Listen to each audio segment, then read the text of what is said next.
이번 주 한 주는 참 어려운 시간이었습니다.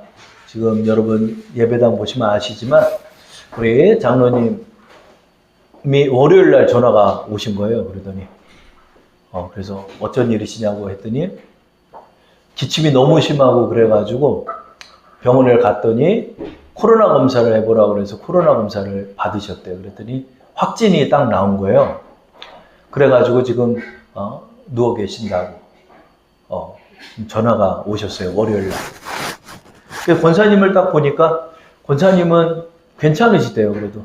그래도 권사님도 검사를 맡아보시라고 그렇게 말씀을 드렸는데 권사님은 그냥 계셨어요. 그래서 월요일 날 이제 장로님을 뵈니까 좀 걱정이 되더라고요. 왜 그러냐면 지금 코로나 확진이 처음 확진이 되다 보니까 또 기저질환도 있으시거든요. 그 고혈압, 당뇨, 고지혈증, 또 심장, 뭐 다 안 좋으시니까 혹시나 악화될까봐 그게 걱정이 됐어요.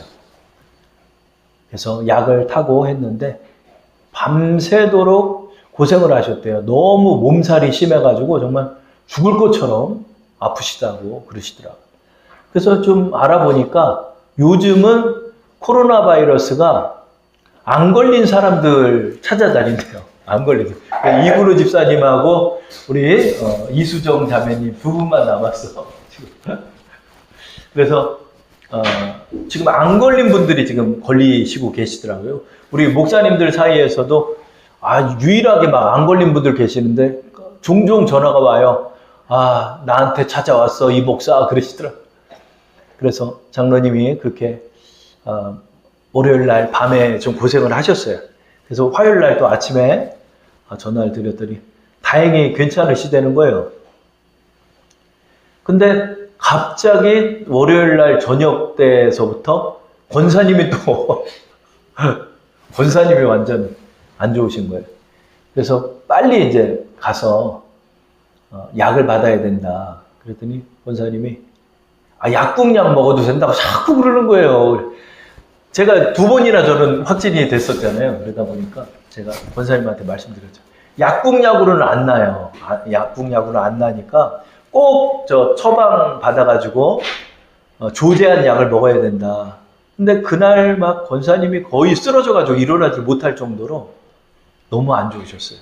기침도 너무 심하고. 그래서 갔더니 곧바로 확진 나왔죠, 뭐.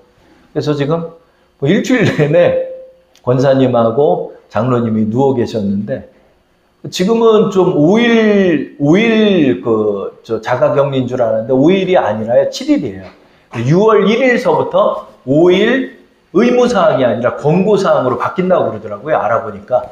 그래서 꼬박 일주일 동안 지금 자가격리 중에 장로님 권사님이 계십니다. 그러니까 제가 마음이 무겁더라고요. 그래, 무겁고. 또 오늘 식사 준비도 우리 사모님이 하는데, 사모님이 막 걱정하시는 거예요. 왜 그러냐면, 우리 권사님의 아성이 있잖아요. 권사님의 퀄리티가 있는데, 나 잘 못하는데, 자꾸 어제 저녁에 걱정을 하시는 거예요, 사모님이. 그래서, 은혜로 하시면 돼요. 그래서, 정성껏 하시니까 지금, 사모님 지금 식당에 들어가니까, 오늘 식사들 의무적으로 2그릇씩 드셔야 됩니다. 그래서 이번 주 한 주 동안 비상이었어요. 근데 말씀을 준비하고 또 기도하는데 저의 마음속에 하나님께서 자꾸 감사하라는 마음을 주는 거예요. 그래서 하나님께 기도했죠. 하나님 이게 뭐예요 지금? 갑자기 또 2분이 이렇게 코로나 걸렸는데 뭘 감사할까요? 그게 감사하더라고요. 월요일, 화요일을 지나면서 2분이 점점 기침이 잦아지고 아픈 것이 덜해지고 또 위기를 잘 넘겼던 것이 꽤 감사하더라고요. 그래서 감사했어요. 하나님 감사합니다. 감사합니다. 이렇게 큰 위기 없이 잘 넘어가게 하시니까 감사합니다. 이런 기도가 나오고 권사님도 한 이틀 정도 정말 심하게 고생하셨는데 또 감사합니다. 그것도 잘 넘어가게 하시니 감사합니다. 그래서 어제 저녁에도 통화를 해보니까 2분이 이제 목소리가 좋아졌어요. 근데 기침은 좀 있고 그래서 한 일주일 정도 더 약을 처방받으면서 이제 치유를 하시면 될 것 같으니까 하나님께서 그런 마음을 주는 거예요. 감사해라. 나빠지지 않았잖냐. 더 위기가 초래되지 않았잖냐. 그걸 감사해라. 하나님 앞에 그걸 감사했어. 하나님 감사해. 또 다른 사람한테 또 퍼지지 않아서 감사하고 미리 알게 돼서 또 감사하고 하나님 감사합니다. 감사합니다. 그랬어요. 오늘 말씀을 묵상하다 보니까 데살로니가전서 5장 18절 말씀을 보니까 하나님께서 우리에게 감사하라는 명령을 주셨더라고요. 우리 화면을 보시고 한번 읽어볼까요? 범사에 감사하라. 이것이 그리스도 예수 안에서 너희를 향하신 하나님의 뜻이니라. 그래. 범사에 감사하라. 범사에 감사하라. 감사는 하나님의 명령이더라고요. 감사는 좋을 때만 하는 게 감사가 아니라 범사에 감사해라. 너의 모든 일에 감사해야 된다. 좋을 때도 감사하고 나쁠 때도 감사해라. 그러면 하나님 나쁠 때 뭘 감사합니까? 이건 나빠진 거잖아요. 두 분이 코로나 바이러스 걸렸는데 이게 뭐가 감사합니까? 그랬더니 하나님께서 이런 깨달음을 주시더라고요. 나쁠 때 하나님 앞에 감사를 기도할 때 하나님의 선하신 손길이 보인다는 거예요. 여러분 우리가 살면서 다 좋을 때만 있지가 않잖아요. 나쁠 때가 있고 위기가 있어요. 근데 그 위기 속에서도 하나님이 우리와 함께 하신다는 걸 보여주시는 거예요. 우리 장로님과 권사님에게도 함께하고 계시다는 사실이에요. 그 병 중에서 콜록콜록대면서 막 몸은 죽을 것처럼 아픈 과정 속에서도 하나님이 같이 함께하고 계심을 우리에게 보게 하시는 거예요. 그러면서 점점 치유받게 하시고 점점 낫게 하시는 하나님의 선하신 손길을 보게 하시는 거더라고요. 그래서 하나님 앞에 감사했어요. 그랬더니 감사 기도를 했더니 장로님하고 주중에 통화를 했더니 장로님이 이런 말씀을 하시는 거예요. 감사해요. 그러고요. 뭐가 감사해요? 그랬더니 이참에 일주일쯤 쉬게 되니까 감사하다는 거예요. 장로님이. 그래서 장로님 왜요? 그랬더니 장로님이 한동안 허리가 너무 아파가지고 막 이러고 다니셨거든요. 근데 장로님 성격에 일이 잡히면 아파도 일을 하시는 성격이에요. 근데 이 코로나 바이러스 때문에 꼼짝없이 일주일 동안 누워 계셨잖아요. 그러니까 일주일 동안 누워 계시면서 목요일쯤인가 통화를 했더니 허리 아픈 게 좋아졌다는 거예요. 또 어깨나 관절이 안 좋으셨는데 그 관절 아프신 것도 많이 좋아졌다는 거예요. 하나님께서 또 이참에 우리 장로님 쉬게 하시는구나. 그래서 일주일 동안 또 잘 쉬면서 회복해서 내일서부터 또 곧바로 일 들어가신대요. 일주일 동안 하나님이 쉬게 하신 거구나. 쉬게 하셨구나. 그런 생각을 하니까 하나님 앞에 감사가 되더라고요. 여러분, 우리가 하나님 앞에 어려울 때나 좋을 때나 감사를 하면 하나님께서 영적인 눈을 뜨게 하시는 거예요. 영적인 눈을 뜨게 하셔서 분별해서 감사하게 하는 거예요. 하나님께서 계속 나빠지는데 나쁜 것만 보이는데 그냥 좌우지간에 감사하라는 게 아니에요. 너는 감사해야지 하는 게 아니라 그 어려운 위기 속에서도 하나님의 선하신 손길을 보게 하시는 거예요. 그래서 이게 감사하구나. 하나님이 나를 이렇게 인도하셨구나. 이 위기 속에서도 나를 이렇게 해결하게 하셨구나 하는 것들을 우리로 하여금 감사하게 하시는 것입니다. 여러분, 우리는 위기 속에서나 어려울 때나 우리에게 먼저 나오는 일이 있죠. 그게 뭐죠? 그거는 바로 원망이에요. 원망. 하나님 왜 이렇게 됐어요? 하나님 왜 이렇게 상황이 나빠졌어요? 근데 원망하면 신앙이 암흑으로 변해요. 아무것도 보이지가 않아요. 그런데 우리가 원망하지 않고 하나님을 신뢰하면서 감사를 하면 하나님께서 이 어려운 상황 속에서도 우리를 어떻게 인도하시는지가 보이는 거예요. 쫙 길이 보이는 거예요. 여러분, 안개 속에서 길이 보이지가 않잖아요. 근데 점점 해가 뜨면은 그 안개가 점점 가시면서 보이지 않던 길이 보이잖아요. 그런 것처럼 감사는 여러분 우리의 길을 밝혀주는 거예요. 여기에 길이 있구나. 이 위기 속에서도 하나님이 이렇게 돌파하게 하시는구나. 이 위기 속에서도 하나님의 선한 손길이 있었구나. 이 어려움 속에서도 하나님이 나와 함께 했구나. 이걸 우리에게 보게 하시는 거예요. 그래서 저는 오늘 감사의 의미에 대해서 여러분과 오늘 10명의 나병 환자에 관한 말씀을 통해 이 감사의 의미를 여러분과 나누고자 하는 것입니다. 오늘의 본문의 말씀이 있어요. 오늘 본문의 말씀은 사마리아 땅에 10명의 나병 환자를 예수님이 만나게 되는 사건을 다루고 있습니다. 자, 우리 이 누가복음 17장 11절에서 13절까지의 말씀을 화면을 보시고 한번 합독해 볼까요? 시작. 예수께서 예루살렘으로 가실 때 사마리아와 갈릴리 사이로 지나가시다가 한 마을에 들어가시니 나병 환자 10명이 예수를 만나 멀리 서서 소리를 높여 이르되 예수 선생님이여 우리를 불쌍히 여기소서 하거늘. 자, 오늘 화면을 보시고 여기서도 감사한 게 많이 있는 거예요. 여기서도. 여러분 보세요. 17장 11절에 예수님께서 예루살렘으로 가셨다 그래요. 예루살렘은 남유다의 수도였어요. 그러면 북이스라엘 쪽에서 남유다 쪽으로 가려면 밑으로 가로질러 가면 되는데 유대 사람들은 사마리아 땅을 지나지 않아요. 왜냐하면 사마리아 땅 사람들하고 북쪽의 사람들하고 원수처럼 지내고 아주 멸시를 하는 게 유대 민족이에요. 왜 그러죠? 그 북이스라엘 민족이 주전 722년경 아시리아에 의해서 멸망하고 이 아시리아가 혼합 정책을 펼쳤어요. 그래서 북이스라엘 사람과 그 이방 사람들하고 결혼을 시켜가지고 혼혈 민족을 만들어버린 거예요.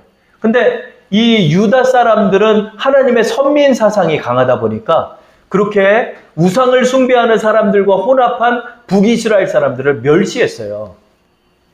그래서 이스라엘 사람들이 그 남쪽으로 내려갈 때는 사마리아 땅을 지나지 않고 아예 강을 건너서 저쪽으로 돌아서 예루살렘으로 가곤 했어요. 근데 여러분 17절, 11절 말씀을 보면 예수께서 예루살렘으로 가실 때 사마리아와 갈릴리 사이로 지났다는 거예요. 그럼 이거는 뭐죠? 굳이 북이스라엘 땅으로 예수님이 가셨다는 뜻이 되는 거예요. 왜요? 누군가를 만나기 위해 예수님께서 친히 가주신 거예요. 이것도 감사한 거예요. 그렇죠? 그런데 예수님께서 사마리아와 갈릴리 사이로 지나시는데 굳이 또 어디로 가셨냐? 한 마을로 갔대요. 한 마을이 누구죠? 한 마을에 갔더니 10명의 나병 환자가 있죠. 나병 환자는 지금은 우리나라에 우리 거의 이제 이 나 환자가 없어졌대요. 그 질병이 사라졌다고 그러더라고요. 그런데 옛날에는 그렇게 좀 많았대요. 우리나라도. 이 나병 환자는 이스라엘 민족 가운데 가장 멸시를 받는 사람들이 나병 환자예요. 하나님께 저주를 받아서 이 피부가 문드러지는 병, 이 병을 알았다고 생각하기 때문에 나병 환자들하고 일반 사람들은 함께 거주하지는 않아요. 나 환자 촌락이 있었어요. 근데 예수님께서 굳이 12절에 한 마을에 가셨다. 이거는 나 환자 촌락으로 가셨다는 뜻이에요. 그러니까 하나님께서는 멸시받는 북이스라엘 땅으로 예수님을 가게 하시고 그 중에서도 가장 멸시받는 사람인 나 환자 촌으로 예수님을 보내신 거예요. 예수님께서 우연히 걸어간 것 같지만 이 10명의 나 환자들을 만나기 위해서 가신 거예요, 여러분. 여러분, 우리가 예수님을 만나는 것도 이런 것 같아요. 여러분, 예수님을 만나는 것. 이 땅에 70억 인구가 있어요. 근데 이 땅에 70억 인구가 있는데 도봉동에 거하는, 대한민국에 거하는, 그 중에서도 도봉동에 거하고 그 중에서도 이 창동에 거하는 여러분을 만나기 위해 예수님이 오시는 거예요. 여러분, 우리가 구원을 받는다는 건 우연히 구원받는 게 아니에요. 예수님이 여러분에게 찾아오셔서 여러분이 구원을 받는 거예요. 그래서 여러분, 이 세 절의 말씀 속에도 예수님의 은혜가 있는 거예요. 예수님을 멀리서 10명의 나 환자가 알아봤어요. 그러더니 그들이 이제 소리를 지르는 거예요. 예수 선생님, 우리를 불쌍히 여겨주세요 라고 말하는 거예요. 예수 선생님 그러는 거예요. 예수님을 알아보는 거예요. 벌써 예수님이 왔다는 소문이 온 이 촌락에 퍼졌어요. 그래서 이 나환자들도 예수님이 하나님의 아들이심을 믿는 거예요. 그런 마음을 가진 거예요. 그러니까 우리를 불쌍히 여겨주세요 그런 거예요. 근데 가까이 가서 하지는 못하고 멀리 서서 그렇게 예수님 앞에 소리를 지르는 거예요. 12절을 보면 예수를 만나 멀리 서서 이렇게 말했죠. 가까이 못 가는 거예요. 왜 그러냐면 나환자들이 가까이 가면 멸시하는 사람들은 나환자에게 돌을 던져서 나환자를 죽일 수도 있었어요. 왜냐하면 나는 죄인이라고 생각하고 있기 때문에 예수님에게 감히 가까이 다가가지 못하고 멀리 서서 부르짖는 거예요. 여러분, 이게 우리의 기도의 의미인 것 같아요, 여러분. 예수님 앞에 우리가 가까이 가지를 못하고 예수님께 우리가 기도할 때 이 기도밖에 못할 때가 많아요. 그렇죠? 예수님, 저의 상황을 불쌍히 여겨주세요. 이렇게 기도할 수밖에 없죠. 근데 예수님은 우리의 이 기도 속에서 언제나 응답해 주신다는 거예요. 우리 성도에게는 가장 큰 힘이 있어요. 그게 뭐죠? 하나님과 교통할 수 있는 기도가 있는 거예요. 기도가. 여러분, 어디서나 멀리 서서 하나님 이렇게 부르기만 해도 하나님은 여러분에게 찾아오시는 거예요. 하나님, 이렇게만 기도를 해도 마음에 평화가 임해요. 저는 이 경험이 참 많아요. 하나님, 기도하러 오기까지는 마음이 지옥 같을 때가 있어요. 온갖 염려와 걱정에 시달리고 방법을 찾지 못할 때가 있어요. 근데 예배당에 앉아서 하나님 좋았어요 이렇게 기도를 하면 하나님이 가까이 오시는 거예요. 가까이 오셔서 우리의 마음속에 평화를 주시고 길을 주시고 지혜를 주시고 응답을 주시는 거예요. 이 나환자들은 예수님을 불렀습니다. 멀리서. 우리를 불쌍히 여겨주세요. 그랬더니 예수님께서 곧바로 그 뜻을 아시고 14절에 이렇게 말씀하시죠. 우리 14절 말씀 합독해 볼까요? 다 함께. 보시고 이르시되 가서 제사장들에게 너희 몸을 보이라 하셨더니 그들이 가다가 깨끗함을 받은지라. 아멘. 여러분, 이 14절 말씀에도 특이한 표현이 있어요. 예전 같으면 이래요. 예수님 나 좀 고쳐주세요. 그러면 예수님께서 안수를 해주시고 기도해 주시면 그 사람이 나았어요. 그러면 나은 것을 가지고 하나님께 영광을 돌렸는데 예수님께서 뭐라고 그랬냐면 이렇게 말씀하는 거예요. 손도 대지 않아요. 그냥 말씀 한마디만 하시는 거예요. 14절에 가서 제사장들에게 너희 몸을 보이라 그런 거예요.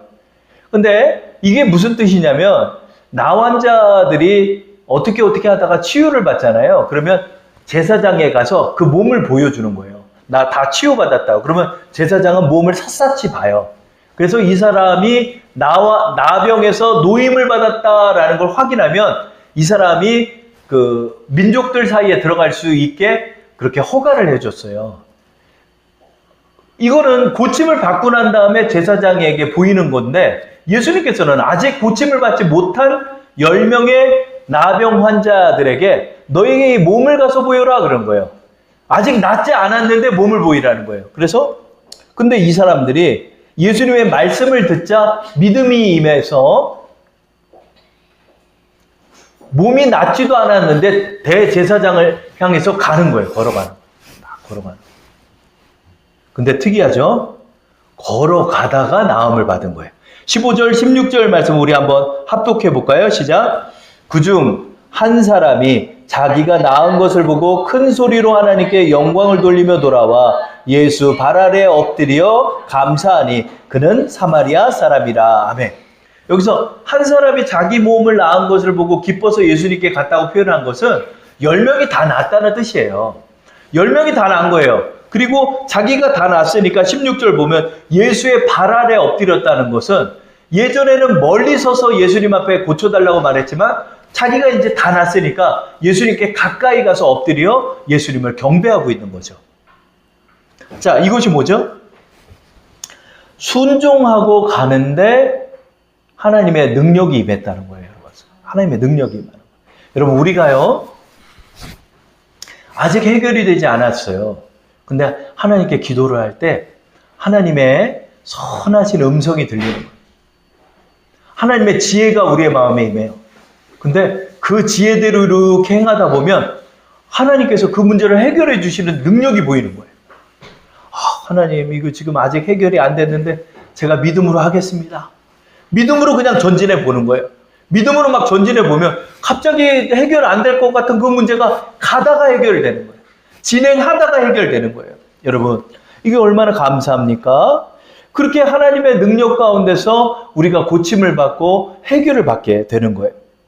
근데 여기서 좀 안타까운 것은 10명의 사람들 중에 9사람은 자기가 고침을 받았는데 그냥 자기 집으로 가버렸어요. 한 사람만 자기 몸이 나은 걸 보고 예수님께 굳이 다시 찾아온 거예요. 그래서 예수님께 이 경배와 찬양을 올려드리는 거예요. 예수님 때문에 제가 고침받았습니다. 예수님 때문에 내가 나음받았습니다. 이렇게 하나님께 영광을 올려드리는 거예요. 여러분, 우리는 여기서 좀 기억할 것이 바로 감사와 영광의 의미입니다. 여러분, 우리는 어쩌다 보니까 이렇게 해결이 되는 거예요. 어쩌다 이렇게 지내다 보니까 해결이 돼요. 그러면 그냥 잘 됐나 보다. 감사하다. 이러고 그냥 넘어가는 거예요. 근데 여러분, 감사는 그것이 감사가 아닙니다. 감사는요, 감사할 대상을 정하는 게 감사예요. 감사할 대상이 예수님으로 정하는 게 바로 감사예요. 이 한 명의 나병 환자는 자기가 고침을 받고 예수님께 찾아와서 이렇게 한 거예요. 예수님이 날 고쳐주셨습니다. 예수님 때문에 내가 치유받았습니다. 예수님께 영광을 올려드립니다. 하나님 앞에 이렇게 영광을 올려드려야 되는 거예요. 감사는 여기 있는 거예요. 근데 많은 사람들이 그냥 저절로 되는 줄 알아요. 자기가 좀 어려웠던 일이 갑자기 풀렸어요. 그냥 잘 됐어. 여러분, 그래서는 안 돼요. 여러분, 하나님께 영광을 올려드린다는 건 하나님 때문에 내가 이렇게 됐습니다. 하나님 때문에 내 이 문제가 해결됐습니다. 하나님 때문에 우리 장로님 권사님이 이렇게 코로나에서 노임을 받았고 크게 악화되지 않았습니다. 하나님 앞에 감사기도 드려요. 저 주일에 와가지고 예배 이제 정리하면서 하나님께 감사기도를 했어요. 하나님 감사합니다. 우리 장로님 권사님 지켜주셔서 감사합니다. 기도드렸어요. 하나님께 감사드리는 거예요. 하나님께 감사드려요. 이게 바로 하나님께 영광을 올려드리는 거예요. 근데 9명은 어디 갔죠? 9명은 그냥 가버렸어요. 이걸 소위 은혜의 먹튀라고 그래요. 하나님께서 은혜를 여러분에게 내려줘요. 근데요, 하나님 앞에 감사를 드리지 않아요. 그냥 된 줄 알아요. 그리고 어려워지면 또 와요. 근데 하나님이 해줬으면 하나님 앞에 감사를 드리지 않는 거예요. 이것은 하나님 앞에 범죄하는 것입니다. 왜냐하면 하나님이 주체가 되어 주셨는데 마치 저절로 된 것처럼 하기 때문입니다. 한 명의 나병 환자가 하나님 앞에 영광을 올려드리자 17절부터 19절까지 예수님께서 이렇게 표현해 주시죠. 우리 한번 화면을 보시고 읽어볼까요? 예수께서 대답하여 이르시되 10사람이 다 깨끗함을 받지 아니하였느냐? 그 9은 어디 있느냐? 이 이방인 외에는 하나님께 영광을 돌리러 돌아온 자가 없느냐 하시고 그에게 이르시되 일어나 가라 내 믿음이 너를 구원하였느니라 하시더라. 아멘. 예수님이 그런 거예요. 9 어디 갔냐? 9 어디 갔냐? 그럼 하나님께서 여러분에게도 이런 말씀하는 것 같아요. 야, 너 내게 뭐 감사할 거 없냐? 그런 거예요. 일주일 동안 아무렇지도 않은 것처럼 오는 거예요. 일주일 동안 아무렇지도 않은 것처럼 행세하는 거예요. 아니에요. 하나님이 하셨습니다. 꼭 여러분 삶 속에서 인정해야 돼요. 하나님, 이번 주에 이런 어려운 일이 있었는데 하나님 감사해요. 하나님 감사해요.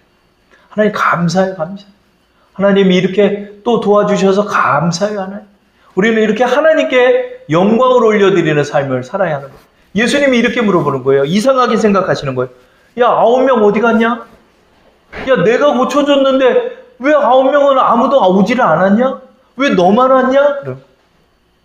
여러분, 우리는 이 한 사람이 돼야 돼요. 아우, 주님 감사해요.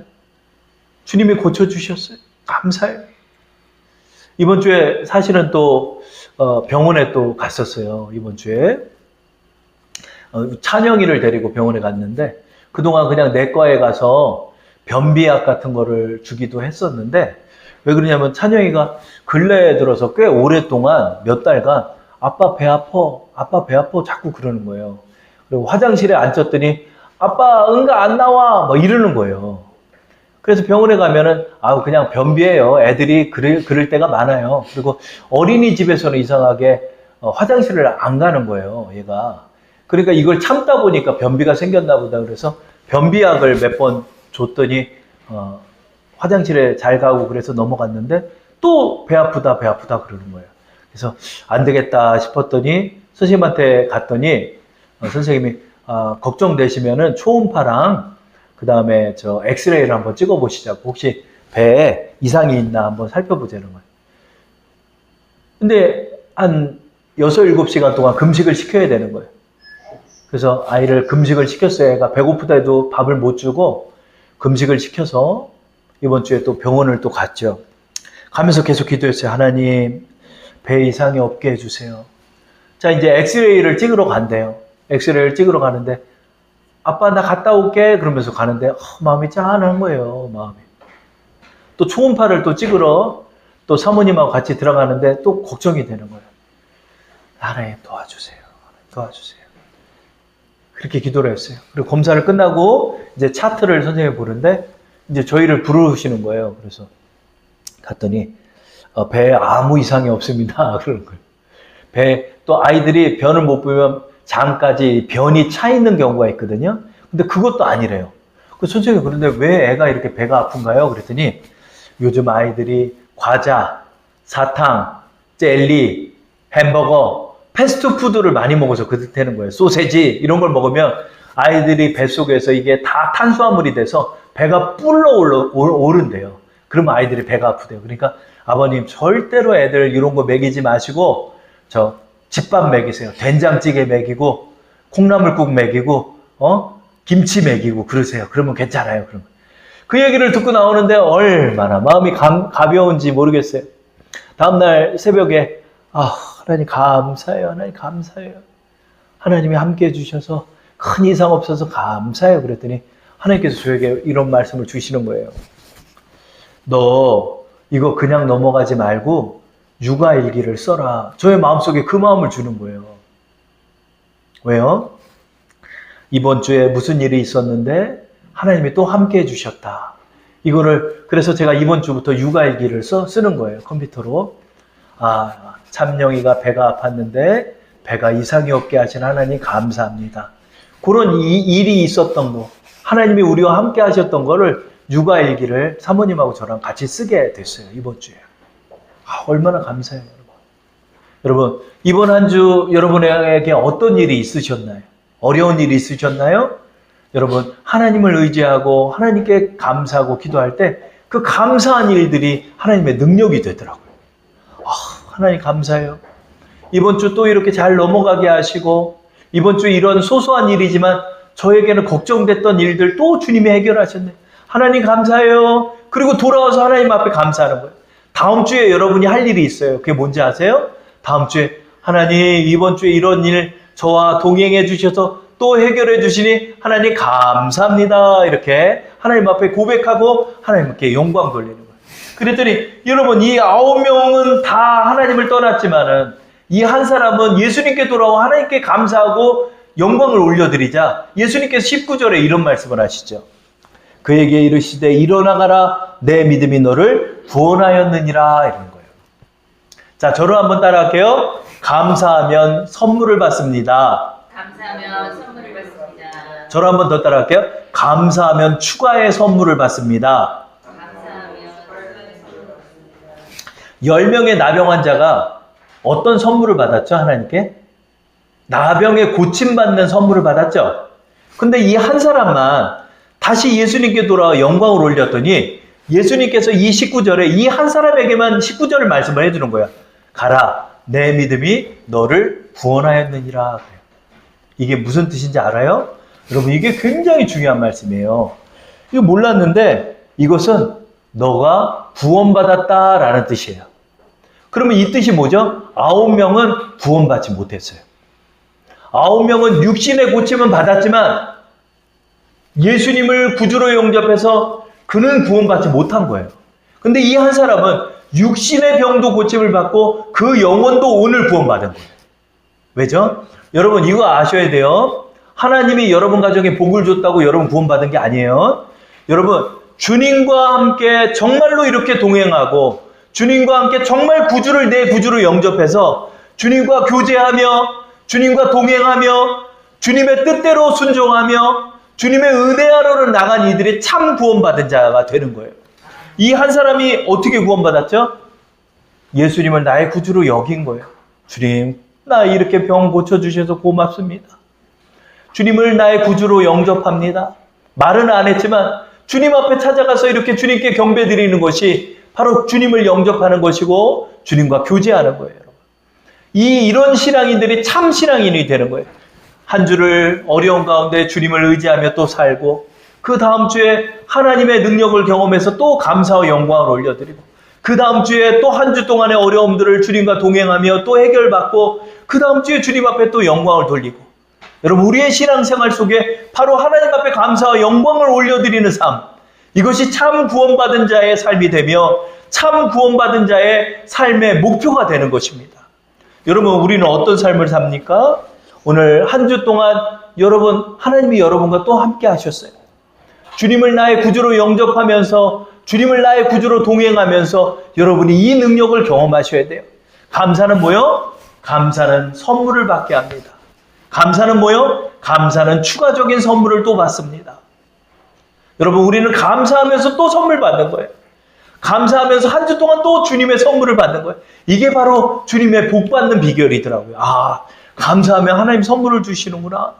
감사하면 감사한 대로 그 능력이 임하는구나. 감사하면서 선물 받는 거예요. 감사하면서 가정이 회복되고 감사하면서 내 문제가 회복되고 감사하면서 구원받고 감사하면서 주님과 동행하는 거예요. 이번 한 주 여러분 어려운 문제가 여러분에게 또 있을 거예요.